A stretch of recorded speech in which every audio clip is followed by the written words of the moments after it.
Bonjour à tous, l'équipe d'accueil vous souhaite la bienvenue, soyez bénis. Bonjour mes frères et sœurs, passez un très bon dimanche. Bonjour, bienvenue et bon culte. Bonjour tout le monde, j'espère que vous allez bien. On pense très très fort à vous, que le Seigneur continue à vous encourager, à vous bénir pendant ce temps de confinement. Et j'espère vous retrouver très bientôt. Je vous fais des gros bisous et à très bientôt. Bon dimanche! Shalom mes enfants de Dieu. Passez une bonne semaine dans la présence du Seigneur. Bon dimanche. Bonjour et bienvenue à vous tous. Bienvenue à ce culte ensemble. Aujourd'hui, nous avons encore le plaisir de nous retrouver ensemble pour louer le Seigneur, écouter la parole de Dieu. Timothée et Juliane vont nous conduire dans la louange. Bernard nous apportera une méditation et la famille Frontal va nous accueillir chez eux pour un moment de partage du pain et du vin. Comme introduction à ce culte, je voudrais vous lire le psaume 145, la version Parole de vie. Mon Dieu, mon roi, je veux chanter ta grandeur, je veux te remercier toujours et pour toujours. Tous les jours, je veux te dire merci et chanter ta louange, toujours pour toujours. Le Seigneur est grand, il mérite des louanges. Personne ne peut mesurer sa grandeur. Chaque génération vantera ses actions à la suivante. Elle racontera tes exploits. Je redirai combien ta gloire est magnifique. Je répéterai tes actions étonnantes. On parlera de ta puissance terrible, et moi, je raconterai les choses extraordinaires que tu as faites. On se souviendra de ton immense bonté. On criera de joie pour ta fidélité. Le Seigneur rempli de pitié et tendresse. Il est patient et plein d'amour. Le Seigneur est bon pour tous. Il aime avec tendresse tout ce qu'il a créé. Seigneur, ceux que tu as créés chanteront ta louange, tous ensemble, et tes amis fidèles te diront merci. Ils parleront de ta gloire, de ton royaume, et raconteront tes exploits. Ainsi ils feront connaître aux autres tes exploits, et la gloire magnifique de ton royaume. Ton royaume est ton royaume sans fin, et ton pouvoir royal durera de génération en génération. Dieu est fidèle dans toutes ses promesses. Il montre son amour dans tout ce qu'il fait. Le Seigneur soutient tous ceux qui tombent. Il remet debout tous ceux qui sont fidèles. Tous regardent vers toi avec confiance, et toi tu leur donnes la nourriture au bon moment. Tu ouvres ta main et tu donnes à tous les êtres vivants ce qu'ils désirent. Seigneur, le Seigneur est fidèle dans toutes ses actions. Il montre son amour dans tout ce qu'il fait. Il est proche de tous ceux qui font appel à lui, et tous ceux qui le font sincèrement. À ceux qui le respectent, il donne ce qu'ils désirent. Il écoute leurs cris et les sauve. Le Seigneur protège tous ceux qui ont de l'amour pour lui, mais il détruit tous les gens mauvais. Je chanterai la louange du Seigneur, et tout ce qui vit et remerciera le Dieu saint, toujours et pour toujours. Voilà un psaume magnifique et riche qui nous exhorte à le louer tous les jours et à être reconnaissant pour ce que le Seigneur fait et pour ce qu'il est. Je veux te remercier toujours et pour toujours. Tous les jours, je veux te dire merci et chanter ta louange, toujours et pour toujours. Le psalmiste loue Dieu pour sa grandeur, ses actions, ses exploits, et pour les choses extraordinaires qu'il a fait dans le passé, et qu'il peut faire encore aujourd'hui. En particulier, le psalmiste souligne la bonté et la fidélité de Dieu. Il développe son caractère plusieurs fois dans le psaume. Verset 8. Le Seigneur rempli de pitié et de tendresse, il est patient et plein d'amour. Notre traduction nous dit qu'il est plein de grâce et de compassion, lent à la colère et riche en amour. Verset 9. Le Seigneur est bon pour tous. Il aime avec tendresse tous ceux qu'il a créés. Verset 14. Le Seigneur soutient tous ceux qui tombent. Il remet debout tous ceux qui sont faibles. Verset 18. Il est proche de tous ceux qui font appel à lui, et tous ceux qui le font sincèrement. C'est ce que nous voulons faire ce matin, nous rappeler comment Dieu nous aime et que sa bonté est immense pour nous. Le Seigneur est proche de chacun de nous. Nous ne sommes jamais seuls. Il nous accompagne à chaque instant de notre vie. En louant Dieu pour sa fidélité, le psalmiste dit, versets 15 et 16, « Tous regardent vers toi avec confiance, et toi tu leur donnes la nourriture au bon moment. Tu ouvres ta main et tu donnes à tous les êtres vivants ce qu'ils désirent. » Cette période de confinement, rappelons-nous que Dieu n'a pas changé. Il fait des grandes choses. Il est plein d'amour pour nous. Il est fidèle.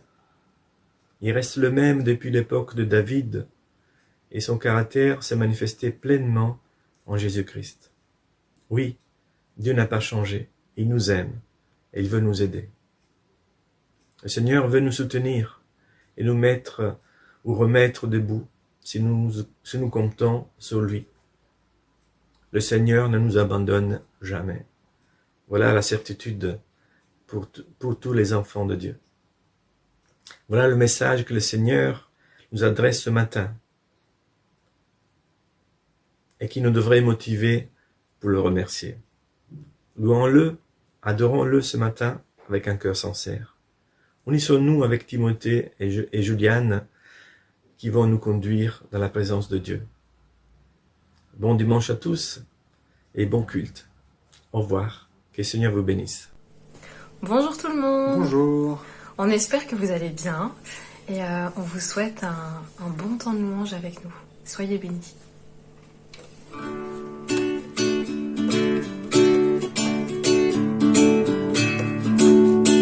Que nos chants soient comme un signe, nos louanges un accueil. Nous sommes là pour toi. Nous sommes là pour toi. Que ton souffle vienne des cieux, nous remplir de ta vie. Nous sommes là pour toi. Nous sommes là pour toi. Nos cœurs sont ouverts au tien, nous ne te cachons rien. Nous avons soif de toi. Car tu es le Dieu saint, tout autre Dieu est là. Oh, que ton feu descend. Que nos cris soient comme un hymne, que ton nom retentisse. Nous sommes là pour toi. Nous sommes là pour toi. Avec force, dis un seul mot, et les morts vivront. Nous sommes là pour toi. Nous sommes là pour toi. Nos cœurs sont ouverts au tien, nous ne te cachons rien. Nous avons soif de toi. Car tu es le Dieu saint, tout autre Dieu est vain. Oh, pour ton feu descend. Nos cœurs sont ouverts au tien. Nos cœurs sont ouverts au tien, nous ne te cachons rien. Nous avons soif de toi. Car tu es le Dieu saint, tout autre Dieu est vain. Oh, pour ton feu descend. Seigneur, nous t'accueillons. Seigneur, nous t'accueillons. Ô roi et Dieu d'amour, tu es le bienvenu. Seigneur, nous t'accueillons. Seigneur, nous t'accueillons. Ô roi et Dieu d'amour, tu es le bienvenu. Que notre cœur t'adore, toute âme s'éveille. Ô roi et Dieu d'amour, tu es le bienvenu. Seigneur, nous t'accueillons. Seigneur, nous t'accueillons. Ô roi et Dieu d'amour, tu es le bienvenu. Seigneur, nous t'accueillons. Seigneur, nous t'accueillons. Ô roi et Dieu d'amour,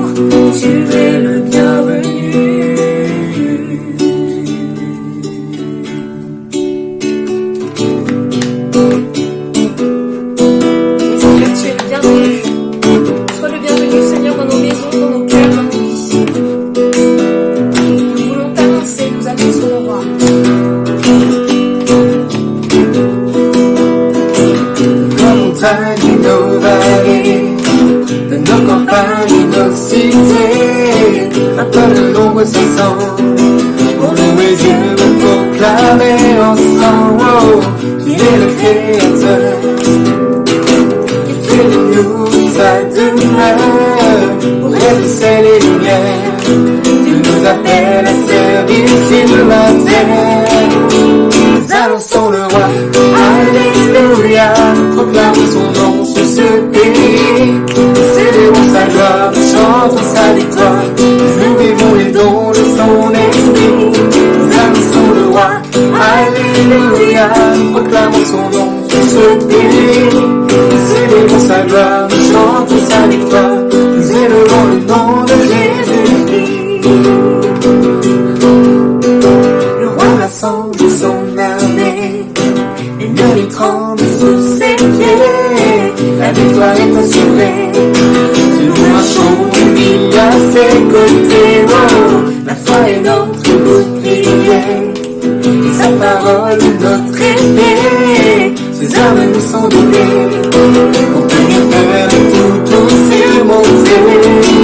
Nous annonçons le roi, Alléluia, proclamons son nom sur ce pays, nous célébrons sa gloire, nous chantons sa victoire, nous vivons les dons de son esprit, nous annonçons le roi, Alléluia, proclamons son nom sur ce pays, nous célébrons sa gloire, nous chantons sa victoire, nous élevons le nom de Jésus, nous célébrons sa gloire, nous chantons sa victoire, nous élevons le nom de Jésus, nous célébrons sa gloire, nous chantons sa victoire, nous élevons le nom de Jésus.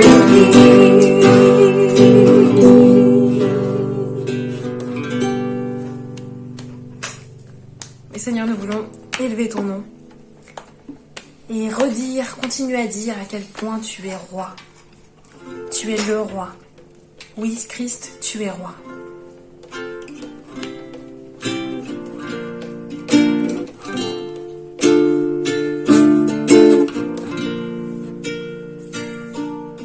Dans son amour, Dieu le Père envoya son Fils Jésus pour accorder la lumière à tous ceux qui sont perdus.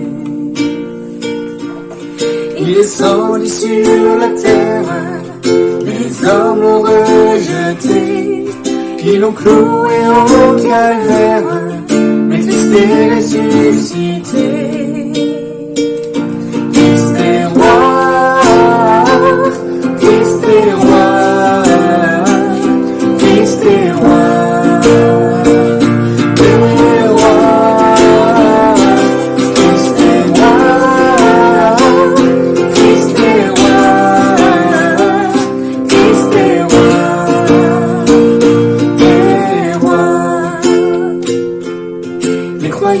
Tous les âges portent son nom sur leur cœur.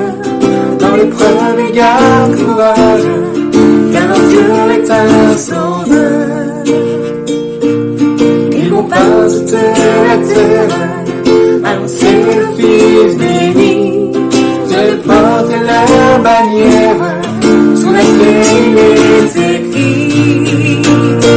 Christ est roi.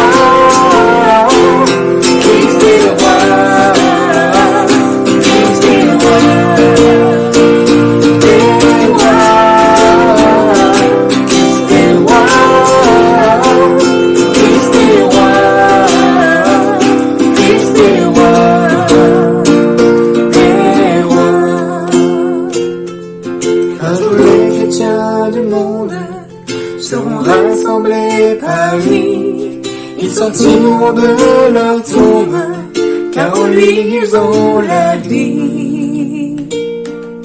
Ils formeront un royaume, la terre sera leur pays, leur hymne sera un psaume, à la gloire du Messie. Christ est roi, Christ est roi.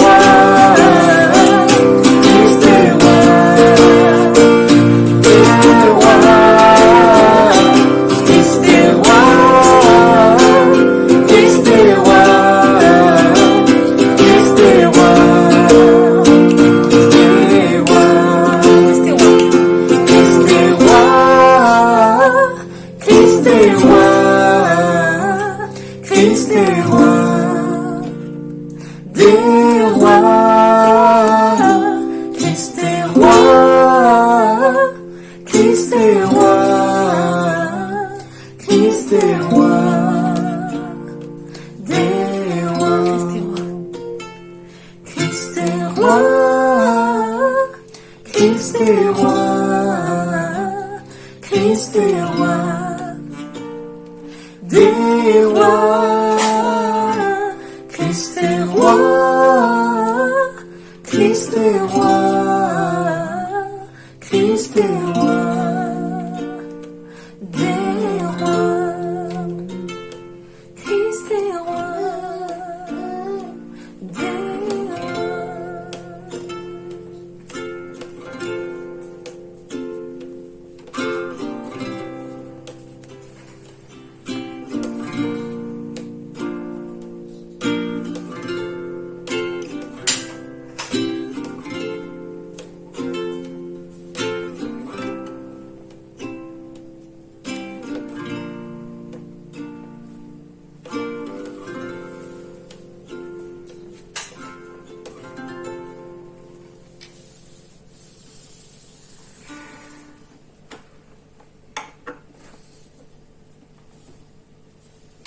Seigneur, on veut que tu règnes sur le trône de nos vies, que tu règnes sur nos cœurs, que tu règnes sur tout notre être entier.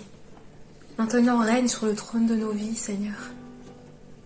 Règne sur le trône de nos vies. Jésus, nous te proclamons roi.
proclame au roi. Tu es présent au milieu de nous, Seigneur, et nous voulons t'élever par nos chants. Nous t'adorons, Seigneur, nous t'exaltons. Viens établir ton trône éternel dans nos vies, dans nos cœurs, dans nos pensées. Viens remplir notre être entier éternel. Sois béni, Seigneur, sois élevé, sois glorifié, parce que tu es Dieu. Merci, Jésus. Merci, Jésus. Alléluia. Maintenant règne. Maintenant règne sur le trône de nos vies. Maintenant règne sur le trône de nos vies. Maintenant règne sur le trône de nos vies. Car Jésus prend la place du roi. Encore maintenant règne. Maintenant règne sur le trône de nos vies. Ça devient une réalité. Maintenant règne sur le trône de nos vies.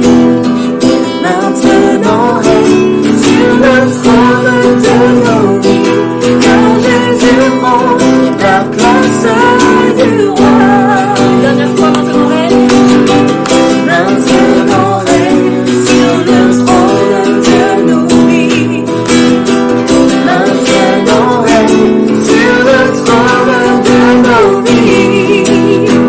Maintenant règne sur le trône de nos vies. Car Jésus prend la place du roi. Car Jésus prend la place du roi. Car Jésus prend la place du roi.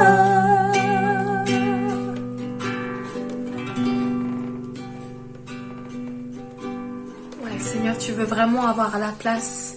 Tu veux vraiment avoir toute la place dans nos vies. C'est vraiment une invitation que tu nous fais, Éternel. Et nous voulons y répondre ce matin. Nous voulons y répondre. Viens prendre ta place dans nos cœurs. Viens prendre ta place dans nos vies. Sois béni, Jésus. Merci parce qu'il est bon de te louer. Il est bon de t'adorer. Il est bon de t'exalter. Merci, Seigneur, pour ce que tu mets dans nos cœurs, pour ce que tu fais dans nos vies. Merci pour qui tu es. Alléluia. Sois béni. Sois élevé, Seigneur, encore ce matin. Alléluia.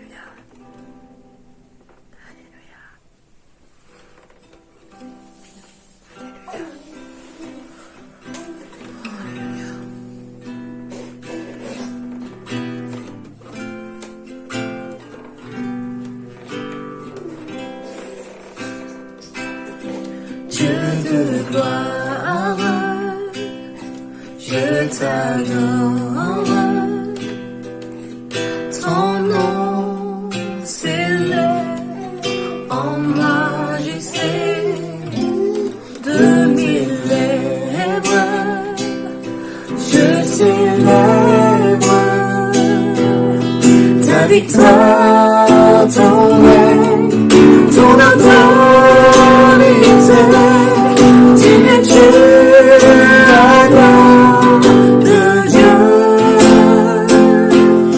Tu es Dieu, agneau de Dieu. Tous les anges ensemble acclament la puissance de ton nom. Tu es Dieu, agneau de Dieu. Tu es Dieu, agneau de Dieu. L'univers entier proclame la beauté de ton saint nom. Dieu de gloire, Dieu de gloire, je t'adore. Ton nom s'élève en majesté de mes lèvres. Je célèbre victoire, ton règne, ton autorité. Digne Dieu, agneau de Dieu. Digne Dieu, agneau de Dieu. Tous les ans dansant, acclament la puissance de ton nom. Digne Dieu, agneau de Dieu. Digne Dieu, agneau de Dieu. L'univers entier proclame la beauté de ton saint nom. Digne Dieu, agneau de Dieu. Digne Dieu, agneau de Dieu. Tous les anges ensemble acclament la puissance de ton nom.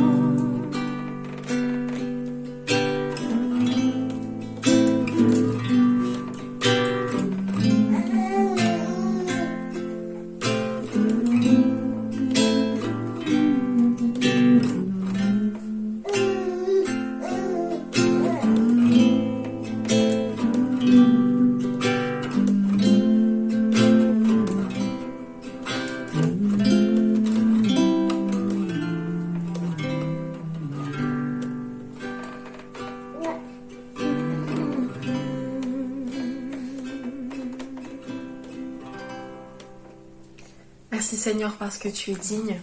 Tu es digne d'être loué, tu es digne d'être adoré. Merci Seigneur parce que tu nous fais cette grâce de nous permettre d'entrer dans le lieu saint avec toi. Tu nous permets d'être dans ta présence alors que nous ne méritons pas. Tu es digne Seigneur. Tu es digne d'être loué, tu es digne d'être adoré. Nous t'acclamons, nous t'élevons, nous t'adorons, nous te louons avec les anges. Merci pour cette grâce infinie que tu nous fais. Sois béni Seigneur, sois béni Éternel. Amen.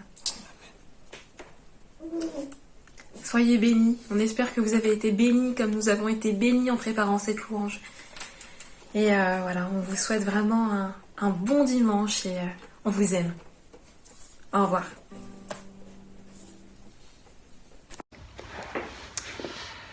Bonjour à tous et bienvenue ce matin chez la famille Meyer. On est reconnaissant et heureux de vous accueillir. Certes, on aurait préféré vous avoir avec nous, mais néanmoins, merci Seigneur parce que grâce à cet outil technologique, nous pouvons garder ce lien.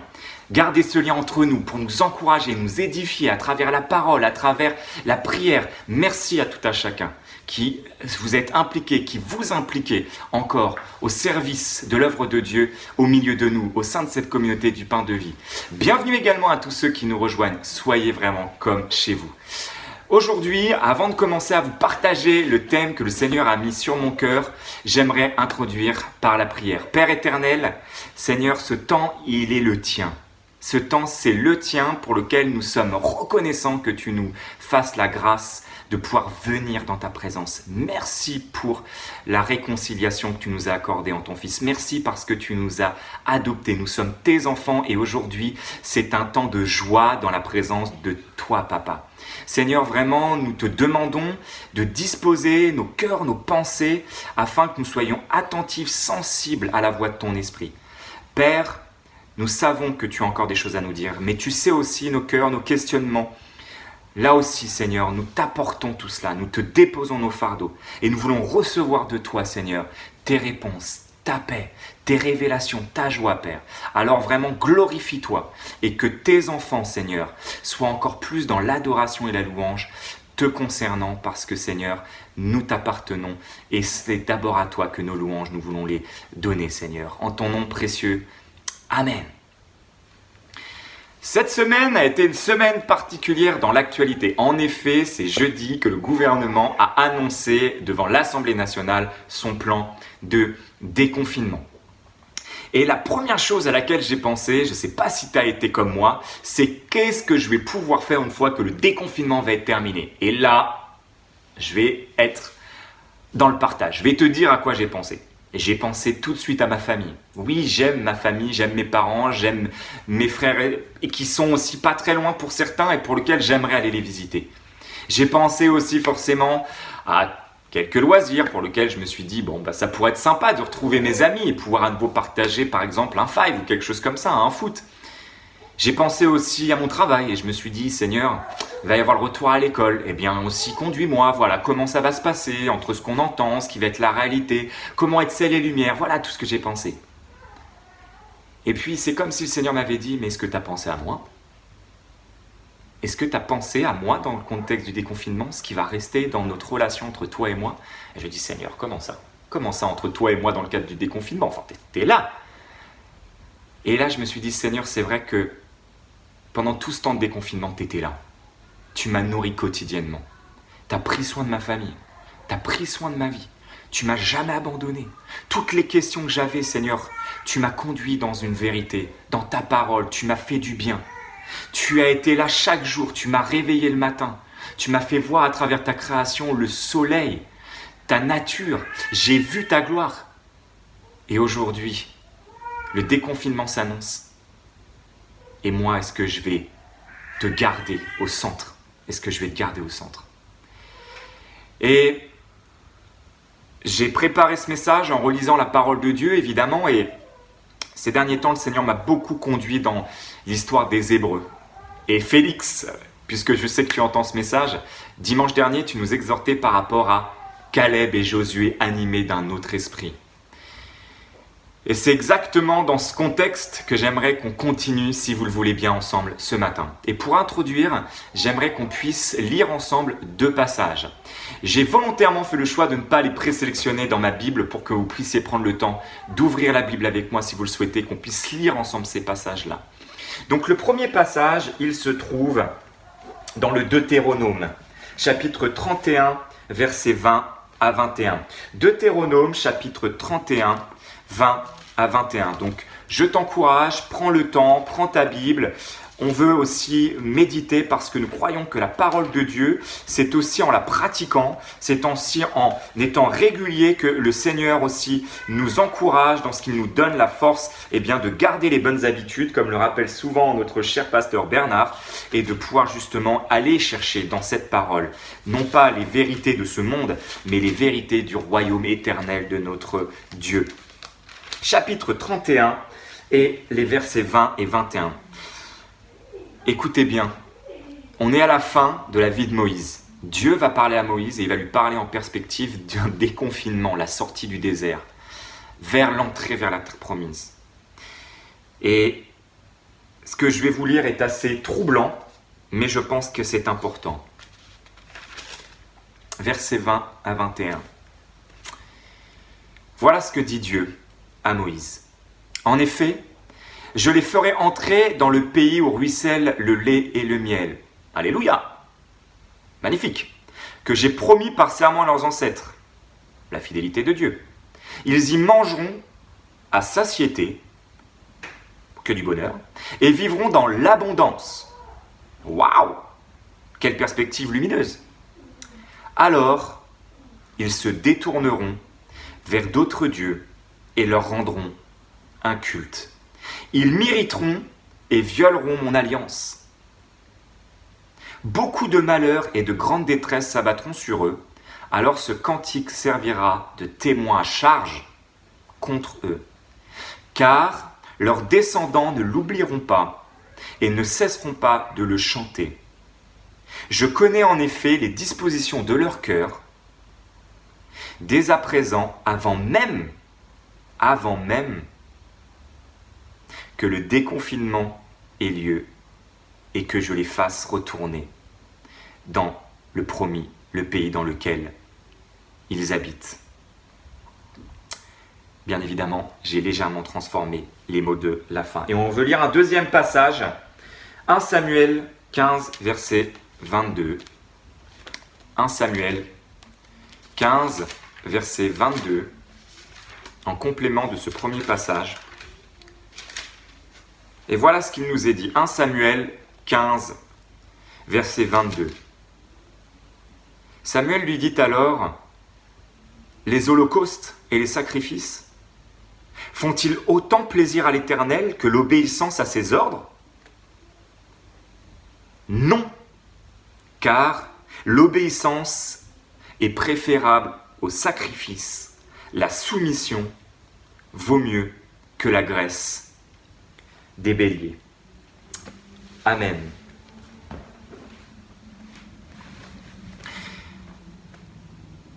Seigneur, est-ce que quand le confinement va avoir lieu, est-ce que moi aussi, je vais te trahir? Est-ce que je vais t'abandonner?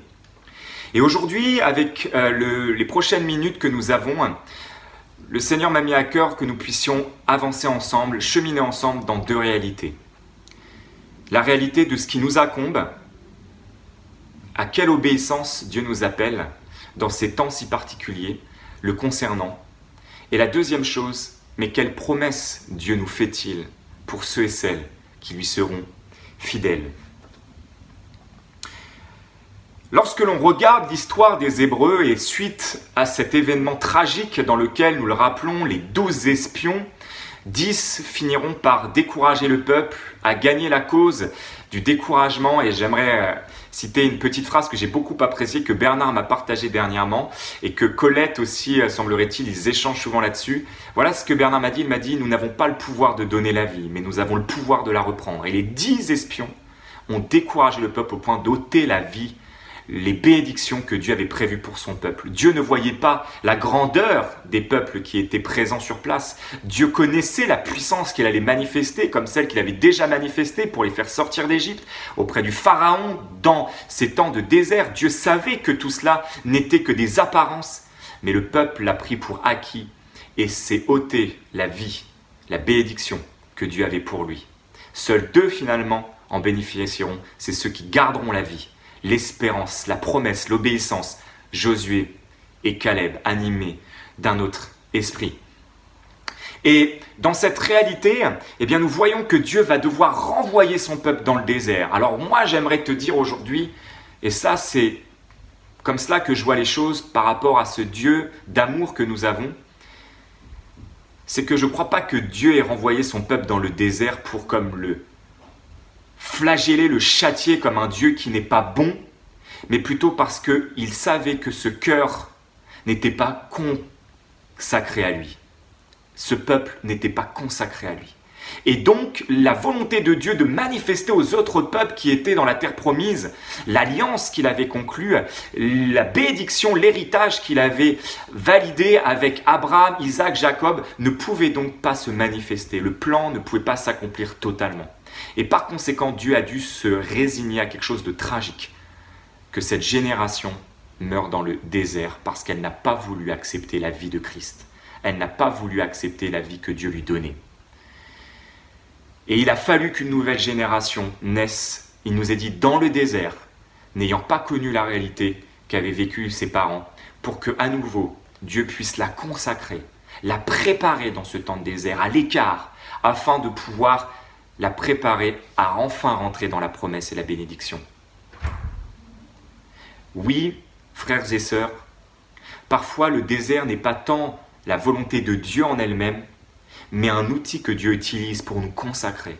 Ce confinement, qu'est-ce que Dieu a cherché à faire dans ta vie, dans ma vie, en perspective de ce qu'il voit et de ce qu'il a prévu d'avance pour son peuple, pour notre pays, pour notre époque, pour lequel il nous demande de nous préparer, d'être prêts. Et cette nouvelle génération, nous voyons que dans ce que Dieu va faire juste avant que ceux-ci rentrent, puisque nous avons commencé en introduisant le moment où Moïse se fait interpeller par Dieu en lui disant « Je connais d'avance le cœur de ce peuple qui se détournera, mais pourtant c'est celui-ci que j'ai choisi pour rentrer, pour me représenter. » Néanmoins, il y aura une première étape. Cette première étape de rentrer dans la terre promise, de déconfinement, eh bien nous la trouvons en Josué chapitre 5, verset 7.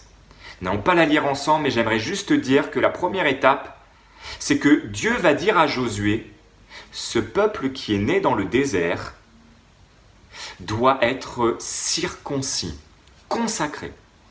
Alors concrètement, ce que cela signifie, c'est qu'il doit porter sur lui l'alliance. Parce que quand il va rentrer dans cette terre promise, eh bien je veux que les autres peuples voient qu'il n'est à moi, qu'il n'est pas un peuple orphelin, qu'il n'est pas un peuple qui est dispersé, il est sous l'autorité du Dieu qui l'a choisi. C'est la première étape, la circoncision. Et nous voyons dans le Nouveau Testament que la parole de Dieu, à travers les Épîtres, nous rappelle que cette circoncision aujourd'hui, bien sûr que nous n'avons plus, nous enfants de Dieu, sous la Nouvelle Alliance, besoin de se circoncire notre cœur. Mais néanmoins, la circoncision aujourd'hui, l'apôtre Paul dira, c'est celle du cœur. Toi et moi, nous appartenons à un Dieu, nous faisons partie d'un peuple. Dieu a mis son sceau sur nos vies. À partir du moment où Jésus-Christ est rentré dans nos vies, que nous l'avons accepté comme Sauveur et Seigneur, Dieu a circoncis notre cœur. Nous ne sommes plus orphelins, nous appartenons à un peuple et nous appartenons à un Dieu. Et nous sommes sous son autorité. Et par conséquent, cela incombe à une certaine obéissance, à une certaine discipline. Tu n'es pas un esclave à vendre. Dieu t'a circoncis de cœur, tu es sa propriété, parce qu'il t'a fait membre de sa famille, il t'a appelé enfant. La deuxième réalité, c'est que dans le contexte de cette circoncision, j'ai été interpellé, peut-être que tu l'as saisi comme moi lors de l'introduction, que Dieu a cité des exemples assez marquants. Il a parlé que lorsque le peuple allait rentrer dans la terre promise, celui-ci, suite à son déconfinement du désert, allait être amené à rentrer en contact avec tout un tas de richesses. Et que ces richesses, à force de les consommer, allaient finir par amener un état de satiété, ils allaient être complètement débordants, à ne pas manquer, et que finalement cet état de satiété, c'est ce qui allait les amener à se détourner de Dieu.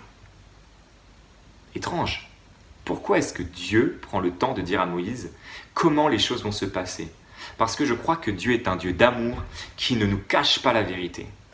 Et Dieu sait très bien ce qui est en dehors de ce monde, ce qui peut-être était tes combats avant, peut-être pour lesquels Dieu t'a amené dans un temps de reconsécration, ou pour lequel tu es encore dans ce chemin, mais tu sens que Dieu t'amène à un temps de liberté et que le Seigneur fasse aboutir son œuvre dans ta vie pour sa seule gloire. Eh bien, peut-être que tu te dis, mais quand je vais ressortir toutes ces réalités-là, Seigneur, que va-t-il se passer? Et pour aller plus loin, j'aimerais juste te dire que Dieu n'ignore rien des réalités extérieures. Dieu n'ignore rien du monde dans lequel nous vivons. Au contraire, il est plus que conscient des combats qui sont les tiens, qui sont les miens. Dernièrement, dans le cadre d'un enseignement que j'ai pu écouter, j'ai pu tomber sur cette citation, et je veux le citer parce qu'il était en février chez nous et que Dieu l'avait utilisé pour nous faire du bien, pour nous édifier. Il s'agit de Monsieur Taubois. Et dans un des messages qu'il a enseigné sur ce que Dieu lui avait révélé par rapport au divertissement, voilà ce qu'il a dit de notre société. Il a cité un ministre de Mitterrand qui s'appelait Jacques Attali, peut-être certains en ont entendu parler, et voilà ce que Jacques Attali a pu dire en son temps. Au XXIe siècle, donc à notre époque, les problèmes seront tellement importants, tellement graves, tellement insolubles, qu'il faudra anesthésier le peuple en l'abreuvant, en l'étourdissant, pour qu'il ne puisse plus penser à ses malheurs. Voilà le monde dans lequel toi et moi vivons. Un monde de divertissement qui n'a que pour seul but de nous gaver au point de nous faire oublier. Et Dieu le sait. Dieu le sait, mais il a un plan. Et nous allons encore cheminer ensemble ce matin. Mais Dieu n'ignore rien du déconfinement et de ce qui nous attend dehors et les combats qui sont les nôtres. Et c'est pour ça que Dieu dira dans le Deutéronome, et j'aimerais qu'on le lise ensemble, chapitre 6, verset 7. Deutéronome, chapitre 6, verset 7. Un passage que nous avons régulièrement lu et un passage que nous devons relire le plus souvent possible. Deutéronome chapitre 6, verset 7. Parce que Dieu n'ignore rien du monde dans lequel nous vivons, parce que Dieu sait les tentations et les dangers qui se trouveront quelque part dans la terre pour laquelle il nous appelle à être sel et lumière, parce que c'est sa vision, il nous utilise comme ambassadeurs, nous sommes les témoins de son royaume, nous sommes les témoins de la vie de Christ, il veut que nous soyons sel et lumière, mais voilà ce qu'il nous dit. Mais toi, ces lois, que ces commandements, au verset 6, que ces commandements que je te donne aujourd'hui restent gravés dans ton cœur. Tu les inculqueras à tes enfants et tu en parleras chez toi, dans ta maison. Et quand tu marcheras sur la route, quand tu te coucheras et quand tu te lèveras, qu'ils soient attachés comme un signe sur ta main, comme une marque sur ton front. Tu les inscriras sur les poteaux de ta maison et sur les montants de tes portes. À la réponse au monde extérieur, frères et sœurs, aux réalités des puissants face aux problèmes et à la volonté de nous anesthésier, de nous détourner, de nous faire oublier, Dieu dit « Attache-toi, fais de l'Éternel tes délices, fais de ma parole ton livre de chevet, que cette loi ne s'éloigne pas de toi, que tu la graves, que tu la partages à chaque moment, le matin quand tu te lèves, dispose ton oreille. » Comme le fait le disciple. On le trouve dans Ésaïe. Que quand tu es à table avec tes enfants, quand tu es dans le salon avec tes enfants, quand tu es dans la cuisine avec ton époux, ton épouse, quand tu es dans un temps, médite la parole. Et voilà ce que le confinement m'a donné avec mon épouse, avec mes enfants. J'ai redécouvert cette vérité. J'ai réaccepté pour moi ce trésor. J'ai dit, Seigneur, je te demande pardon parce que moi aussi j'ai été victime du divertissement. Mais aujourd'hui, tu me redonnes une chance. À moi de la saisir. Je ne veux pas laisser passer cela. Alors oui, peut-être que je me dis, Seigneur, qu'est-ce qui se passe après le déconfinement? Voilà ce qui se passe après le déconfinement. Ça continue. Ça continue. Ça ne s'arrête pas. Dieu vaincra dans ma vie et ma famille. Est-ce que tu peux le dire ce matin? Moi et ma maison, nous continuerons à servir l'Éternel, même quand nous rentrerons dans ce monde. Le temps sera toujours à ce que Dieu a fait et ce que nous continuerons à partager ses merveilles et ses hauts faits. Et le quatrième point qui nous incombe, j'aimerais nous amener dans un passage qui se trouve dans 2 Chroniques, chapitre 30, verset 14. 2 Chroniques, chapitre 30, verset 14. 2 Chroniques, chapitre 30, verset 14. On change complètement de contexte, on est dans autre chose. Mais j'aimerais vraiment que nous puissions prendre ce temps parce que nous sommes dans un temps de reconsécration. Nous voyons Ézéchias qui vient de prendre le trône, il a 25 ans. Il a 25 ans. Pour vous les jeunes, entendez ça, il a 25 ans, il devient roi. Et la première chose qu'il fait, c'est qu'il rétablit l'autorité de Dieu dans son pays. Il refait alliance. Mais pas seulement pour lui, pour les autorités dans son pays. Et il fait ensuite venir l'ensemble du peuple pour célébrer la Pâque, pour se rappeler la consécration, pour se rappeler l'alliance.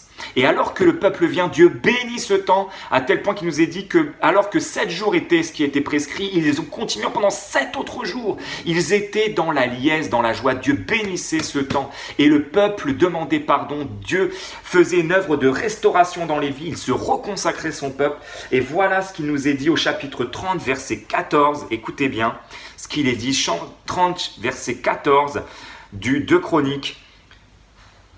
Ils se mirent à détruire les autels qui se trouvaient dans la ville et ils firent disparaître tous les encensoirs en les jetant dans le ravin du Cédron. Mais reste avec moi, chapitre 31, verset 1, on continue et voilà ce qu'il nous est dit.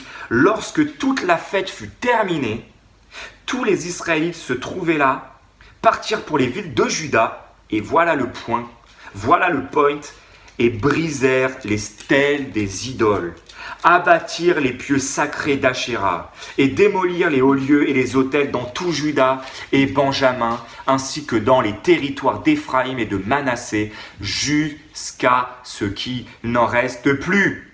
Puis tous les Israélites retournèrent dans leur ville, chacun dans sa propriété.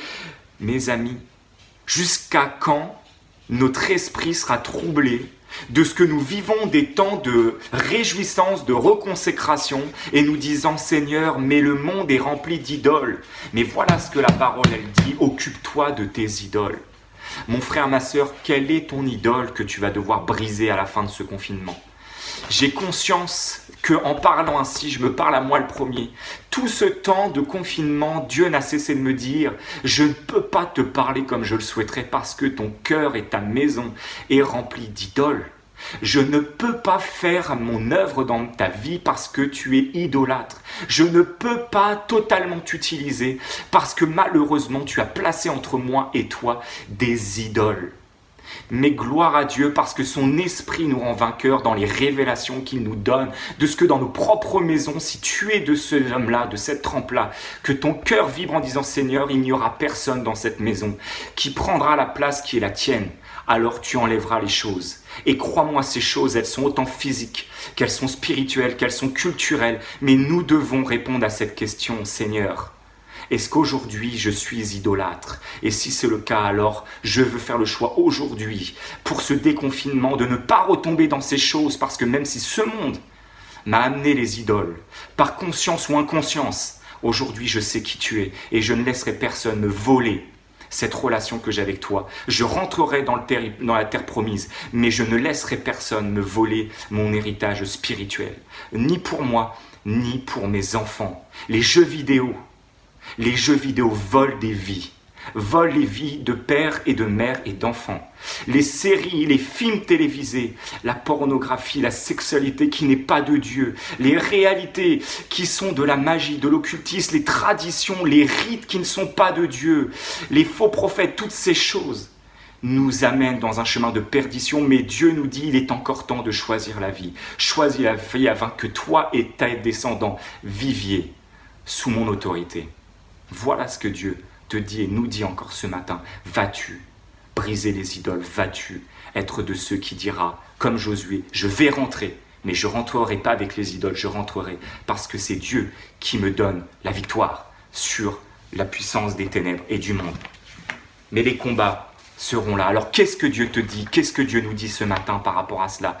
Mais Dieu ne nous a pas laissés sans une certaine révélation de son œuvre, de sa main agissante, de son amour qui continue à transformer l'histoire, à faire un chemin vers son retour, vers la restauration de son royaume.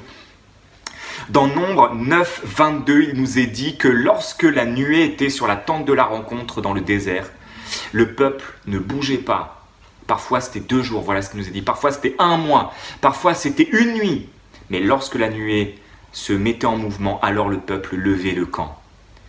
Peut-être qu'aujourd'hui ta question c'est quel est le travail qui t'attend après ce temps de déconfinement. Peut-être que ta question c'est Seigneur, mes relations avec mes collègues, Seigneur, mes relations avec ce monde, Seigneur. La nuée va se lever, voilà ce que j'aimerais te dire. Dieu va se mettre en mouvement et son esprit va se mettre en mouvement. Mais toi, est-ce que tu vas être à l'écoute de son esprit? Dieu va pourvoir, Dieu ne t'a jamais laissé tomber, Dieu ne te laissera pas tomber, mais il va se mettre en mouvement. Vas-tu lui obéir? Vas-tu le suivre et vas-tu lever le camp lorsqu'il sera venu le temps de se mettre en mouvement? Médite sur Nombre chapitre 9, verset 22. La deuxième chose, c'est que ne te mets pas en tête de défier Dieu. Dans ce que peut-être il y a des moments comme ça où dans nos vies on a l'impression d'avoir raté quelque chose et on veut faire les choses par notre propre force en disant Seigneur je vais forcer la destinée, je crois que tu m'as donné des rêves, je crois que et paf les choses on veut les faire par nous-mêmes et tant d'entre nous, moi le premier, avons-nous voulu précéder Dieu dans la marche, voulu aller devant Dieu, voulu faire les choses par notre propre force comme si parce que Dieu t'a béni d'un don, d'un rêve, d'une aspiration alors c'était à toi de le faire uniquement par ta propre volonté, tes propres forces. Mais là aussi Dieu a le pouvoir. Dieu a le pouvoir de réaliser, d'amener à terme l'œuvre qu'il a commencée en nous. Et j'aimerais te rappeler en Nombre chapitre 14, verset 39 au verset 45. Nombre chapitre 14, verset 39-45. Prends des notes des versets, n'hésite pas, marque-les, relis-les après. Ceux qui, quand Dieu va dire, ce peuple n'a pas voulu me faire confiance, il retournera 40 ans dans le désert, le lendemain matin, une partie du peuple se leva de bonne heure et dit, ok, Seigneur, on s'est trompé, mais on va quand même y aller. Et Moïse dit non. Quand Dieu dit quelque chose, il sait pourquoi les choses doivent arriver. Et si Dieu n'est pas avec nous, même si ça fait mal, même si parfois ça change Parfois, c'est la vision qu'on avait de notre vie, notre bonheur qui change. Mais Dieu connaît le chemin et il sait comment il va amener les choses dans une plénitude, quelque chose de finalisé. Et ce peuple va vouloir y aller, ils vont monter, il nous est dit, mais les peuples en place, les Cananéens, vont descendre et vont les décimer. Voilà ce qui peut se passer, frères et sœurs, quand tu veux construire ton royaume sur les rêves de Dieu. Dieu avait un rêve, la terre promise, mais le peuple a voulu construire sans Dieu. Il s'est effondré, il a échoué et il a été détruit. Et le troisième point, c'est que nous voyons que pendant toute cette période, Dieu a pourvu, et il a pourvu dans ce que la manne a accompagné le peuple. Mais voilà ce qu'il est dit, et j'aimerais qu'on le lise ensemble. Josué chapitre 5, versets 10 à 12, et on arrive bientôt à la conclusion. Josué chapitre 5, versets 10 à 12. Voilà ce que la parole nous dit. Pendant que les Israélites campaient à Gilgal, ils célébrèrent la Pâque le soir du 14e jour du mois dans les plaines de Jéricho. Le lendemain, ils mangèrent des produits du pays, des pains sans levain et des épis grillés. Au verset 12, retenez ça, à partir du lendemain de ce jour, la manne cessa de tomber puisqu'ils pouvaient se nourrir des produits du pays. Il n'y eut plus de manne pour les Israélites qui vécurent des productions du pays de Canaan cette année-là. Dieu n'a pas prévu pour toi comme unique nourriture la manne du désert. Dieu n'a pas prévu pour toi uniquement la nourriture du confinement. Dieu a prévu une autre nourriture bien plus importante, bien plus nourrissante. Mais celle-ci, elle doit arriver dans l'accomplissement, dans la réalisation. Nous n'avons pas fini la route. Le chemin est encore devant nous. Ne nous contentons pas de la manne du désert, mais acceptons qu'un jour, nous mangerons dans le royaume de Dieu de la nourriture de la terre promise, celle pour laquelle Dieu nous fait marcher aujourd'hui vers sa maison. Nous sommes en route. Le confinement, ce n'est pas le bout du chemin. Ça n'est qu'une étape que Dieu utilise pour nos vies et pour sa seule gloire.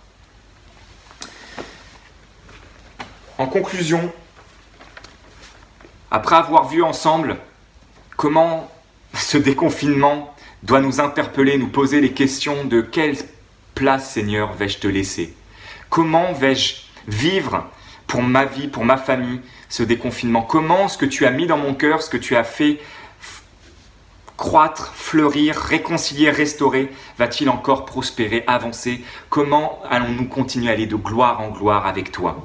Eh bien, sachez que la première chose, c'est que dans l'Épître aux Romains, au chapitre 12, verset 2, il nous est dit, et c'est tellement puissant, je veux prendre quelques instants, je veux m'arrêter.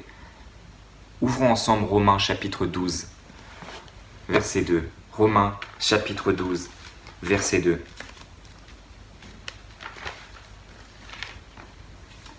Voilà ce qu'il est marqué. Peut-être que tu le connais si tu connais ta Bible par cœur. Ne vous laissez pas modeler par le monde actuel, mais laissez-vous transformer par le renouvellement de votre pensée, pour pouvoir discerner la volonté de Dieu, ce qui est bon, ce qui lui plaît, ce qui est parfait. Nous allons ressortir, frères et sœurs, mais nous comptons sur Dieu pour qu'il renouvelle notre intelligence, afin de discerner ce qui dans nos vies est de lui, et ce que ne pas, afin que ce qui a été sa gloire dans nos vies ces derniers temps continue à porter du fruit, et que le monde ne nous détourne pas. Mais le problème, c'est que sachez, encore une fois, que nous devons être vigilants. J'aimerais vous lire quelque chose, si vous me le permettez. La dernière fois que j'ai prêché, c'était le week-end de Pâques, et je vous ai partagé un extrait d'un livre écrit par un homme, C.S. Lewis. Et dans le contexte d'une de ses lectures, d'encore d'un de ses livres, j'ai pu lire encore dans ce livre qui s'appelle « Les tactiques du diable », un passage que j'aimerais vous dire. Ça concerne les médias, frères et sœurs.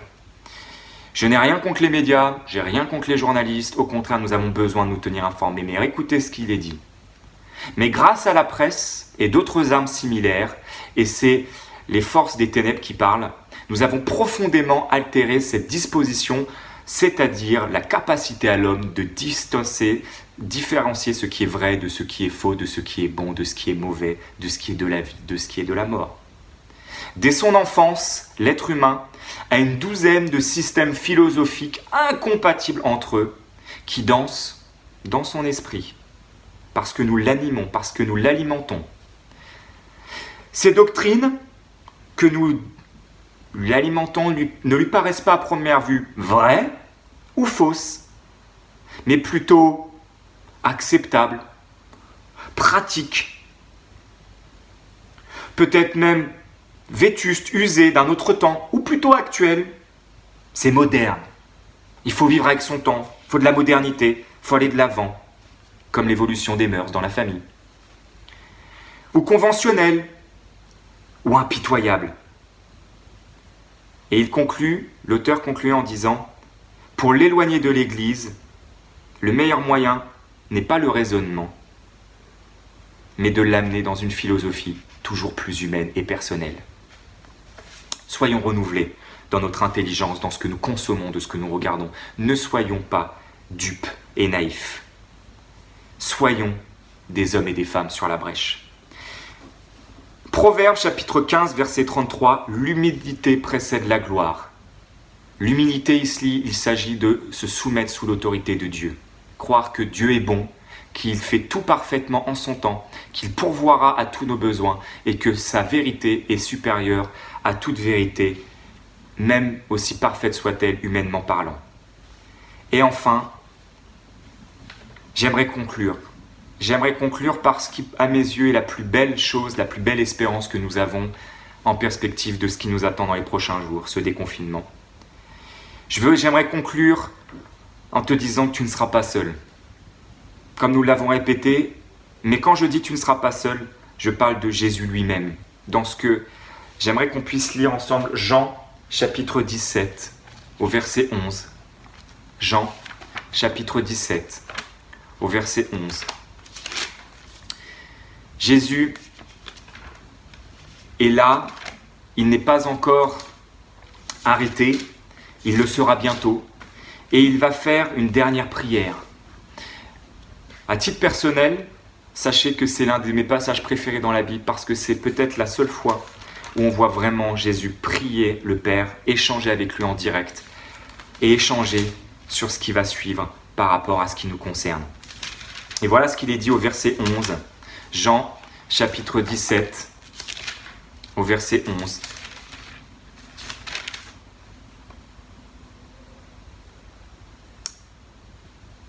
Bientôt, je ne serai plus dans le monde, car je vais à toi. Mais eux, ils vont rester dans le monde. Père Saint, garde-les par le pouvoir de ton nom. Celui que tu m'as donné pour qu'ils soient un, comme nous le sommes.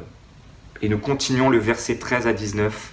À présent, je retourne auprès de toi, et je dis tout cela pendant que je suis encore dans le monde, pour qu'ils possèdent en eux cette joie qui est la mienne, une joie qui n'est pas une joie accompagnée d'une peur, mais une joie parfaite. Je leur ai donné ta parole, et le monde les a pris en haine, parce qu'ils ne lui appartiennent pas, parce qu'ils sont à nous. Ils nous sont consacrés comme moi-même. Christ, je ne lui appartiens pas à ce monde. Je ne te demande pas, Père, de les retirer du monde. Je ne te demande pas, Père, de les retirer du monde, mais de les préserver du malin, du diable. Ils n'appartiennent pas au monde comme moi-même, je ne lui appartiens pas. Gloire à Dieu. Consacre-les par ta vérité, consacre-les. Ta parole est la vérité. Comme tu m'as envoyé dans le monde, moi aussi, je les y envoie et je me consacre moi-même à toi pour eux, pour qu'ils soient à leur tour consacrés à toi par la vérité. Père, merci encore pour ce temps de ce matin. Père, merci parce que tu nous donnes encore la possibilité de savoir que ce que tu veux pour nous dans le contexte de déconfinement, c'est une joie parfaite. La joie parfaite qui découle d'une identité accomplie, restaurée des enfants de Dieu.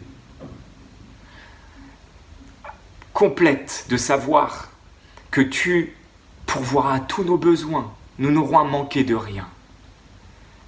Complète cette joie parce que nous savons que tu as vaincu le mal, que c'est toi qui as triomphé, mais que cette puissance, tu ne l'as pas gardée pour toi, tu nous la partages aujourd'hui, elle est en nous, Seigneur. Jésus-Christ, pardonne-nous parfois quand nous doutons que cette puissance qui agit en nous, elle a vaincu toutes les puissances des ténèbres. Satan lui-même ne peut plus rien contre cette vie de Jésus ressuscité qui vit en nous. Seigneur, mon Dieu, nous voulons continuer dans les prochains jours à nous consacrer, à nous préparer, non pas pour faire une œuvre charnelle, non pas pour bâtir ton royaume de nos propres mains, mais afin que tu continues à te révéler, à manifester ta gloire et ton royaume à travers nos vies. À travers nos vies, nous allons voir ta gloire à condition de marcher en obéissance à ta personne et en marchant à ton rythme. Nous serons témoins de cela jusqu'à ce que tu nous reprennes. Mais Seigneur Jésus-Christ, garde-nous de la tentation, garde-nous du mal, consacre-nous. Seigneur, nous te remettons encore nos vies, afin que ce que tu as commencé, tu l'amènes à son terme. En ton nom précieux Jésus. Amen.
Bonjour à toutes et à tous.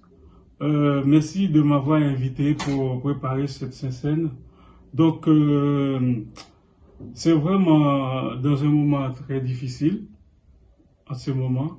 Donc, je remercie le Seigneur parce qu'il nous a donné l'opportunité de prier ensemble d'une façon virtuelle mais réelle.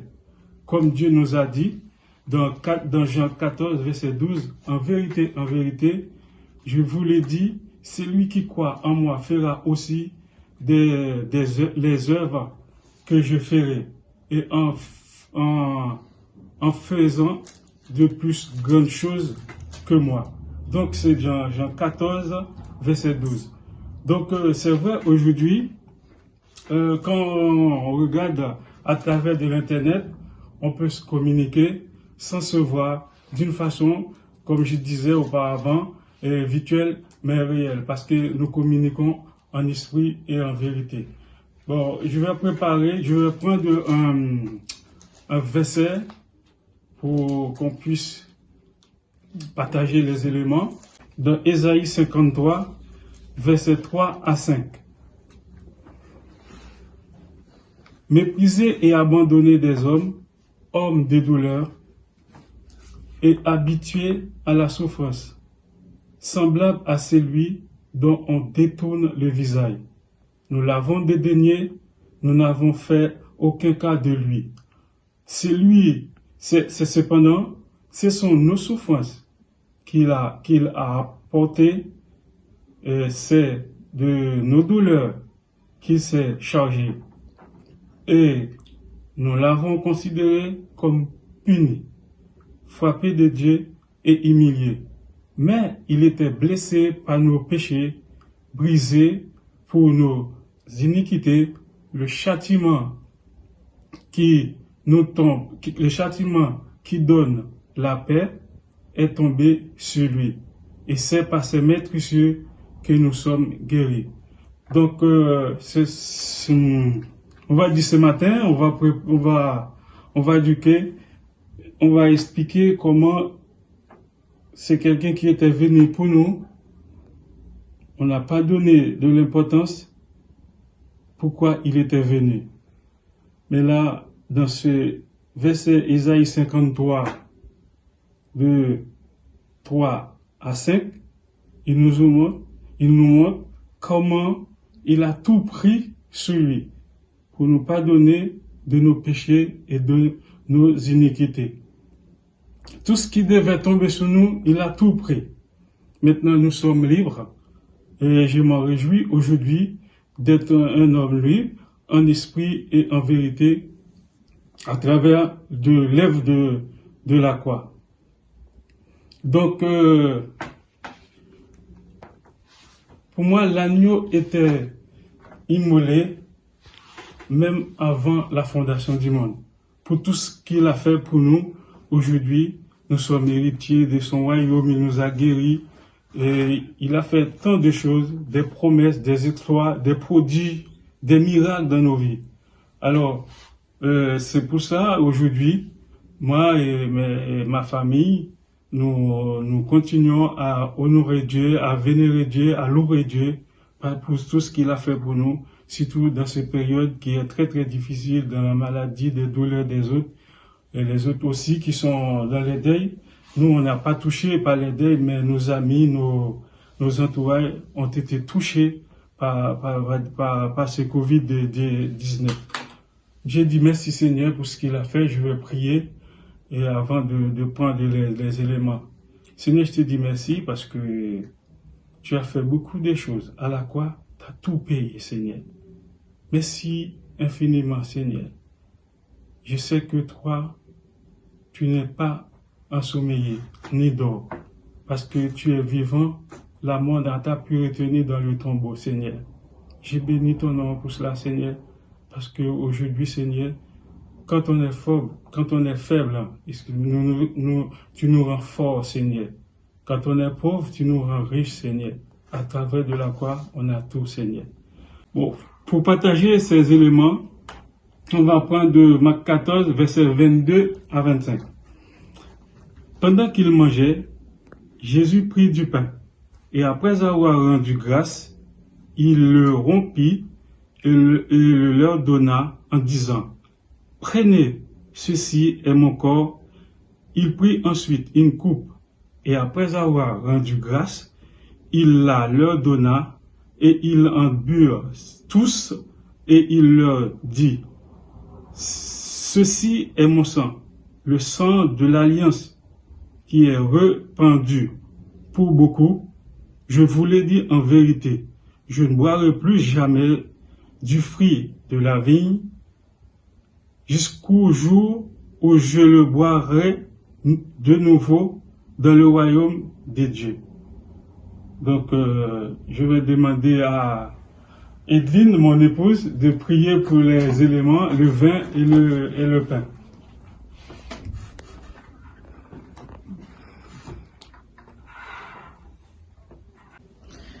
Seigneur notre Dieu, merci infiniment, Seigneur. Nous te sommes reconnaissants, Seigneur, envers le sacrifice que tu as accompli à la croix pour nous, à la croix de Golgotha, Seigneur. Ton sang a coulé, Seigneur, pour nous laver de tout péché, Seigneur. Ton corps a été meurtri, Seigneur Jésus. Ce corps, Seigneur Jésus, qui est venu sur la terre le corps d'un homme, Seigneur. Toi qui n'avais pas un ADN humain, qui n'avait un ADN du ciel, Seigneur, qui est sorti de ton Père céleste.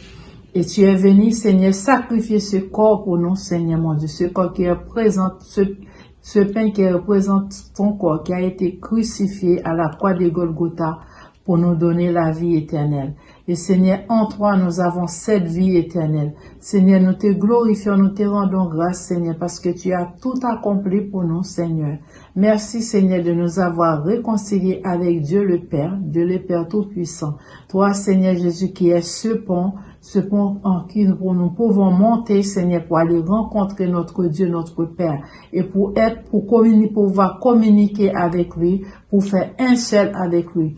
Merci pour cette réconciliation, Seigneur. Merci pour ton grand amour envers chacun d'entre nous. Et Seigneur, nous allons communier, Seigneur, avec tous ceux et celles, Seigneur mon Dieu, qui souffrent en ce moment, Seigneur. Tous ceux qui ont perdu, Seigneur, des êtres chers, Seigneur mon Dieu, à travers ce temps difficile, Seigneur. Car nous croyons, Seigneur, tu es là, Seigneur, pour nous soutenir. Tu es là pour nous aider. Tu es là pour nous fortifier. Tu es là pour nous guérir, Seigneur. Et aussi, Père, pour consoler tous ceux et celles, Seigneur, qui sont frappés par le deuil, Seigneur, qui souffrent en ce moment. Et nous voulons communier avec eux, Seigneur, en esprit et en vérité. Et sans oublier nos bien-aimés, nous te demandons vraiment de les bénir, Père, de les garder, de les protéger, de les fortifier, de les remplir, Seigneur, par ton bon Esprit Saint. Et nous te disons un grand merci pour l'œuvre de la croix. Toi qui es vivant parmi nous, Seigneur, qui est vivant dans nos cœurs, dans nos esprits, dès maintenant et à jamais. Nous te glorifions, Père, pour ce bon œuvre que tu as accompli pour nous à travers de ton Fils Jésus-Christ. Toi qui vis et qui règne au siècle des siècles, au nom puissant de Jésus-Christ. Amen. Amen. Donc, nous allons prendre le vin et le pain. Mangez tous ensemble le pain qui représente le corps de Christ et le vin qui représente le sang de Christ. Que vous soyez bénis tous ensemble. Amen. Voilà, merci à Jean-Claude et Edelyne pour ce temps de Sainte Seine. Certainement, comme vous l'avez entendu aux informations, les lieux de culte ne rouvriront pas avant le mois de juin. Et il nous faut donc patienter. Mais j'espère que vous avez quand même pu mettre à profit ce temps de confinement, en particulier pour mettre en place chez vous des temps de méditation et de prière réguliers. Il me semble important de tout moment que nous avons de pouvoir en tirer le meilleur profit. Et il me semble important que chacun maintenant, dans notre vie, à la fin de ce temps de confinement, nous ayons pris l'habitude d'avoir un temps de méditation et de prière. Certains d'entre vous vont reprendre leur travail dès le 11 mai. Il vous faudra agir avec hardiesse d'un certain côté, mais aussi avec sagesse. Comme vous avez pu vous en rendre compte vous-même, vous ne recevez plus mon petit SMS matinal. C'est ma messagerie qui ne fonctionne plus. Mais ma téléphonie, elle marche. C'est pourquoi je mets le mot maintenant sur la chaîne de prière en attendant de recevoir un nouveau téléphone et dès que possible, je reprendrai ce service. Nous allons aussi continuer d'avoir nos rendez-vous de prière le vendredi à 18h. C'est Fabienne et Jacqueline qui l'animeront. Vous pourrez leur faire part éventuellement de sujets particuliers en semaine si nécessaire et elles pourront les répercuter sur la chaîne. Je pense que chacun a pu faire un peu d'activité physique cette semaine. Après Catherine, c'est Nadia qui vous propose des exercices pour vous maintenir en forme et nous les en remercions toutes les deux. Les groupes de maison se réunissent maintenant régulièrement sur Skype ou sur Zoom. Et si vous voulez vous joindre à l'un d'eux, n'hésitez pas à faire appel à Walter. C'est le bon moment, tandis que nous sommes encore confinés, de pouvoir se joindre à ces groupes qui se réunissent en soirée. On va demander maintenant la bénédiction. C'est celle qui Dieu veut nous donner à chacun. Et je vous invite vraiment à la recevoir, à mettre tout votre cœur dans la foi, dans la parole de Dieu, et qui nous dit de l'invoquer et qu'il nous répondra. Seigneur, nous voulons te remercier pour ce temps passé ensemble, pour ce culte, pour le témoignage des uns et des autres, la prédication. Seigneur, nous croyons que tu construis nos vies au travers de ta parole et qu'elle ne reparte pas, qu'elle ne nous la laissions pas tomber, qu'elle porte son effet et qu'elle puisse véritablement nous amener à maturité. Nous voulons te prier ce matin pour ceux et celles qui se sentent isolés pour une raison ou pour une autre, ou que la maladie encore touche, et nous te prions de poser ta main sur chacune d'elles et qu'elles puissent être restaurées et retrouver en toi un souffle nouveau. Je te prie particulièrement aussi, Seigneur, pour la vie spirituelle de chacun d'entre nous. Seigneur, nous voulons qu'elle soit vivante, qu'elle soit renouvelée, vivifiée, et que chacun d'entre nous, après ce temps de confinement, nous puissions ressortir en meilleur état que quand nous y sommes entrés. Seigneur, je te demande maintenant que l'action de ton Saint-Esprit repose sur chacun d'entre nous. Nous allons vers Pentecôte et je te prie que vraiment ton esprit nous anime, illumine nos cœurs, nos pensées et nous anime. Et que chacun d'entre nous soyons conscients que tu es avec nous, comme tu le dis, tous les jours. Amen. Il ne me reste plus qu'à souhaiter un bon anniversaire. Nous sommes le 3 mai. Et donc, tous ceux qui ont eu leur anniversaire au mois d'avril, eh bien, un bon anniversaire. Il me semble qu'il y en a plusieurs, en tout cas. Et puis aussi, une bonne semaine à tous.